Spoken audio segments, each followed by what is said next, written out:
Plaza बाजार के उस प्राइवेट रूम में शनाया ने बहुत ताकत लगाई और काउच से उठने की नाकाम कोशिश की, मगर यह कोशिश किसी काम नहीं आई। मेरी जान, आओ, मैं तुम्हारी मदद कर देता हूं। कहां जाना है तुम्हें? मैं ले जाता हूं। विकी की ऐसी बातें सुनकर शनाया को नफरत सी हो रही थी। विकी उसके पास आया और शनाया को खड़े होने के लिए सहारा देने लगा। छोड़ो, छोड़ो मुझे, डोंट टच मी, मुझे हाथ मत लगाओ। शनाया ने विकी से अपने आप को छुड़ाने का स्ट्रगल करते हुए कहा। उसने देखा कि टेबल पर एक शराब की बोतल रखी हुई थी। शनाया ने अपने हाथ आगे बढ़ाए और उस बोतल को पकड़ लिया। जब तक विकी समझ पाता कि शनाया क्या कर रही थी, शनाया ने बोतल विकी के सर पर दे मारी। अगले ही पल विकी का सर और चेहरा खून से सना हुआ था। सर पर लगी चोट से उसने शनाया को छोड़ दिया। तुम कुछ ज्यादा ही उछल रही हो, हाँ? रुको, अभी तुम्हें बताता हूं कि विकी कौन है, विकी ने गुस्से में कहा, लेकिन उसकी आंखें बंद थी। शनाया ने मौके का फायदा उठाया और जाकर कोने वाले काउच के पीछे छिप गई। पता नहीं शौर्य ने मुझे क्या पिला दिया है, मेरा सर दर्द से फटा जा रहा है। एक बार इस बदमाश आदमी के चुंगल से निकल जाऊं, फिर उस शौर्य को देखती हूं। जब शनाया ये सोच रही थी तो कमरे के अंदर कुछ टूटने की आवाज सुनकर विकी भाई के बाकी साथी आ गए। उन्होंने अपने बॉस को ऐसी हालत में देखकर पूछा, विकी भाई, ये सब कैसे हुआ? क्या आप ठीक हैं? विकी भाई ने अपने चेहरे से खून पोंछते हुए कहा, हाँ, मैं ठीक हूं। ये मामूली सी चोट है, थोड़ी देर में ठीक हो जाऊंगा। वैसे ये चिड़िया कुछ ज्यादा ही फड़फड़ा रही है, अभी इसके पर काटता हूं। ये कहते हुए जब विकी भाई ने इधर उधर देखा तो उसकी आंखें खुली की खुली रह गई। शनाया कहीं भी नहीं थी। विकी भाई ने पैनिक करते हुए कहा, कहां गई वो? शनाया कहां गई? ढूंढो उस लड़की को, अगर वो भाग गई तो बहुत बड़ी मुसीबत आ जाएगी। बस विकी भाई के मुंह से बात आने की देरी थी और उसके सभी साथी बार के हर कोने में शनाया की तलाश करने लगे। विकी के एक साथी ने उसकी चोट साफ करना शुरू किया। विकी ने इरिटेट होते हुए कहा, पता नहीं देखते ही देखते वो शनाया कहां भाग गई। हम इतने सारे मर्द मिलकर एक लड़की नहीं संभाल सके। वैसे तो शनाया धीरे धीरे करके अपना होश खो रही थी, लेकिन जब उसने सुना कि सब उसे बाहर ढूंढ रहे थे तो शनाया की जान में जान आई। शनाया ने अपना सर पकड़ लिया और मन ही मन में बोली, मेरा फोन और पर्स कहां है?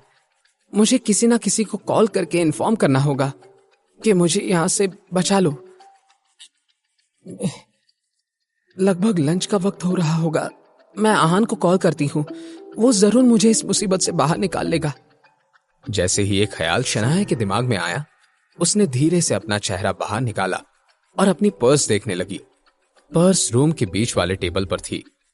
शनाया अब परेशान हो गई, लेकिन उसने अपने आप को शांत किया और कुछ सोचने लगी।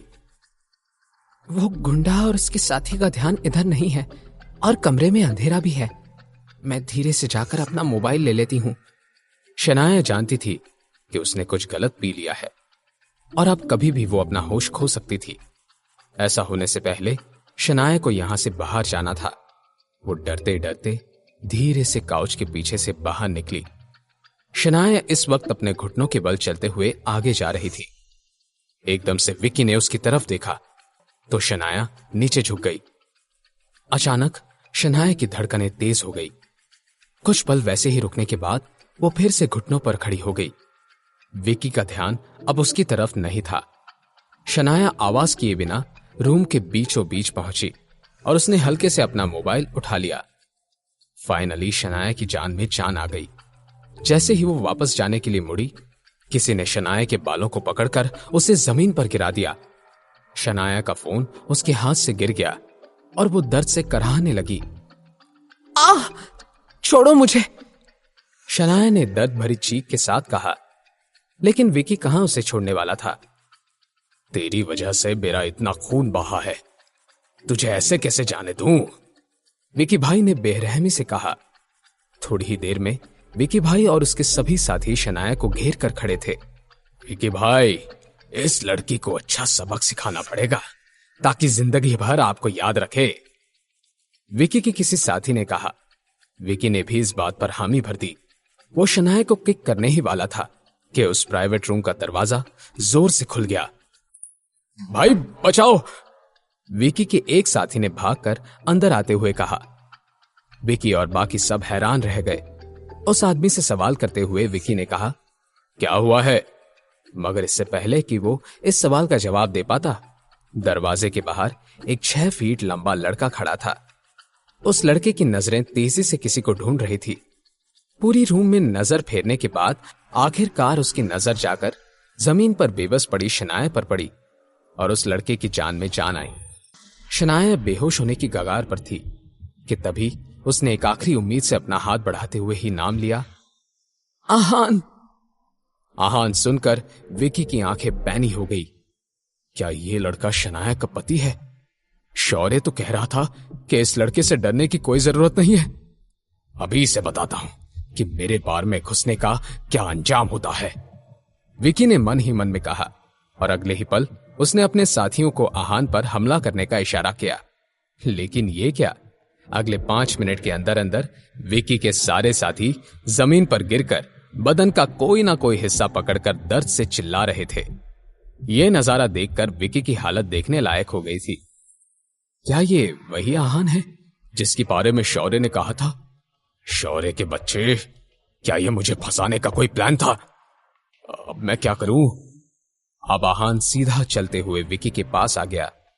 विकी ने डरते डरते कहा, भाई देखो, अगर तुम्हें यह लड़की चाहिए तो ले जाओ, हमें तो बस ऐसे ही। अब विकी हकलाने लगा था, लेकिन ऐसे गुंडे बदमाशों पर यकीन करना गलती समझी जाती है। अपनी बात कहते हुए विकी ने अपने जूते के अंदर से एक छुरी निकाल ली। आहान ने बचपन से मार्शल आर्ट्स की प्रैक्टिस की थी। उसकी मां ने आहान को मार्शल आर्ट्स का बहुत स्ट्रिक्ट ट्रेनिंग दिया था और इस ट्रेनिंग का सबसे पहला रूल यह था कि कभी भी अपने दुश्मन की बात पर यकीन ना करना और चाहे जो कुछ भी हो जाए होशियार रहना।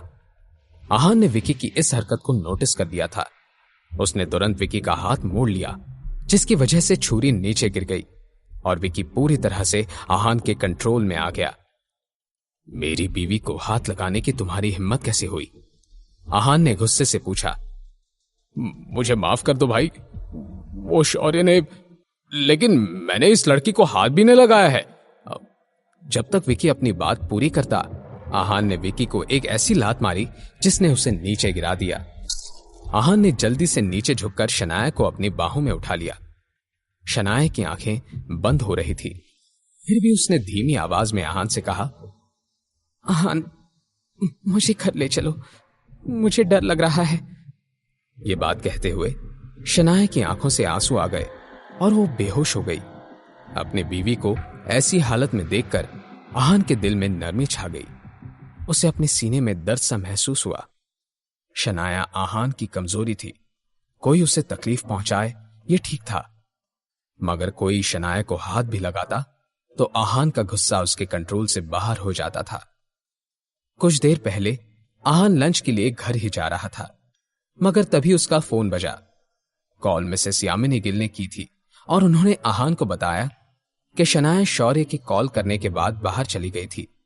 एकदम से आहान की आंखों के सामने शौर्य की वो मुस्कान आ गई और सब कुछ आहान की समझ में आ गया। और बाद में जो हुआ, इस प्राइवेट रूम को देखकर उस बात का अंदाजा लगाया जा सकता था। शनाया, मुझे माफ कर दीजिए, मैं सही वक्त पर नहीं आ पाया और आपकी ये हालत हो गई, लेकिन अब मैं सब ठीक कर दूंगा, आहान ने मन ही मन में कहा और आंखों में गुस्से से जलती हुई आग को लेकर विकी की तरफ देखा। विकी की सिट्टी बिट्टी गुल हो गई थी, मगर फिर भी उसने आखिरी उम्मीद से कहा, रॉकी, मुझे बचा लो। मगर विकी कहां जानता था कि जिस रॉकी नाम के वो एक्सपर्ट बॉक्सर को बुला रहा था, आहान से पहले ही वो हार चुका था। रॉकी अपनी टूटी हुई टांग लेकर प्राइवेट रूम के अंदर आ गया। बजाय कि वो अपना बॉस विकी भाई से कुछ कहता, उसने आहान की तरफ देखकर सवाल किया, सर, आप क्या चाहते हैं? ये मैटर सॉर्ट करने के लिए हमें क्या करना होगा?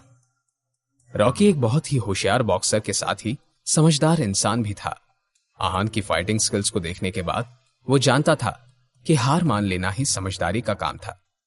आहान ने भी पॉइंट पर आते हुए कहा, इस आदमी ने मेरी बीवी को गंदे हाथों से छूने की कोशिश की है। रॉकी समझ गया कि आहान क्या चाहता था। उसने आहान से पूछा, राइट हैंड या लेफ्ट हैंड सर? आहान ने कुछ सोचा और बोला, राइट हैंड। जहां पर वो टाइगर टैटू बना है वही हाथ। आहान की बातें सुनते ही रॉकी ने खुद से ही विकी का दाहिना हाथ मोड़ दिया कि हड्डियां टूटने की आवाज सुनाई दी। विकी जोर से चीखा और दर्द से रोने लगा। आहान वहां ज्यादा देर तक नहीं रुका और शनाया को अपनी बाहों में पकड़कर वहां से ले गया। उन दोनों के वहां से जाने के बाद विकी ने रॉकी से पूछा, उस लड़के से लड़ाई करने के बजाय तुमने मेरा ही हाथ तोड़ दिया, ऐसा क्यों? क्या क्या मैं इस बुज़दिली के लिए तुम्हें पैसा देता हूं? विकी भाई का गुस्सा होना जायज था, लेकिन जब उसने रॉकी की बात सुनी तो वो हैरान रह गया। भाई, अगर मैंने आपका हाथ खुद नहीं तोड़ा होता तो वो आहान हम दोनों का गला दबाकर चला जाता। अपनी जान बचाना जरूरी था या अपना हाथ? यह सुनकर विकी की बोलती बंद हो गई। कुछ देर के बाद आहान और शनाया के घर में शनाया बेड पर लेटी हुई थी। आहान परेशान होकर शनाया की बंद आंखों की तरफ देख रहा था। 2 घंटे हो गए थे मगर अब तक शनाया को होश नहीं आया था। आहान ने घर वापस आते ही विक्रम रायजादा को कहकर डॉक्टर को बुला लिया था। विक्रम ने आहान से कहा था कि कुछ देर के बाद शनाया को होश आ जाएगा, लेकिन अब तक शनाया के चेहरे में कोई बदलाव नहीं आया था। विक्रम, आप घर लौट जाइए, आपको काम होंगे, आहान ने विक्रम से कहा। विक्रम रायजादा ने भी मना नहीं किया और जाते हुए आहान से कहा, यंग मास्टर, अगर आपको किसी भी चीज की जरूरत हो तो मुझे कॉल कर दीजिएगा। मिसेस यामिनी गिल अपने पति शेखर गिल का ख्याल रखने के लिए आज रात हॉस्पिटल में ही रहने वाली थी, इसीलिए आज घर में बस आहान और शनाया ही रह गए। आहान ने परेशान होकर शनाया का हाथ पकड़ लिया और उससे कहा, आई एम सॉरी, मैं आपका ख्याल नहीं रख पाया और आपको इतनी बड़ी मुसीबत का सामना करना पड़ा। पता नहीं अगर मैं सही वक्त पर नहीं पहुंचता तो क्या हो जाता। शौर्य को मैंने आपका भाई समझकर नजरअंदाज किया, लेकिन अब उसकी हिम्मत बढ़ती जा रही है। अब एक बार ठीक हो जाए तो मैं इस शौर्य को भी देख लूंगा, आहान ने शनाया से कहा। शनाया की शांत पलकें हिलने लगी और शनाया को होश आ गया। आहान ने उम्मीद से शनाया की तरफ देखा और उससे मुस्कुरा के सवाल करते हुए कहा, आप जाग गई? अब आपको कैसा लग रहा है? क्या आप ठीक हैं? शनाया ने कुछ नहीं कहा और बस हां में सर हिला दिया। वो आहान को घूरने लगी। आहान ने कुछ सोचा और शनाया से कहा, क्या आप उठकर बैठना चाहती हैं? मैं आपकी मदद कर देता हूं। आहान की बात सुनकर शनाया ने सहारे के लिए उसका हाथ पकड़ लिया और उठकर बैठ गई। आहान ने शनाया के पीछे तकिया लगाया, मगर जब वो वापस सही से खड़ा होना चाहता था, शनाया ने उसे गले लगा लिया। आहान शनाया की इस हरकत से दंग रह गया। उसने शनाया से सवाल करते हुए कहा, शनाया, क्या हुआ है? आप ये क्या कर रही हैं? आहान के सवाल का जवाब देते हुए शनाया ने उसे छोड़ा और उसकी आंखों में आंखें डालकर बोली, अभी मैं डर गई थी, लेकिन अब जब मैं तुम्हारे साथ हूं तो मुझे कोई डर नहीं है। अपने आखिरी शब्द कहते हुए शनाया किसी छोटी बच्ची की तरह मुस्कुरा रही थी। ये देखकर आहान का दिल पिघल गया। आहान ने शनाया को गले लगा लिया और बोला, मैं हमेशा आपके साथ हूं, अब आपको डरने की कोई जरूरत नहीं है।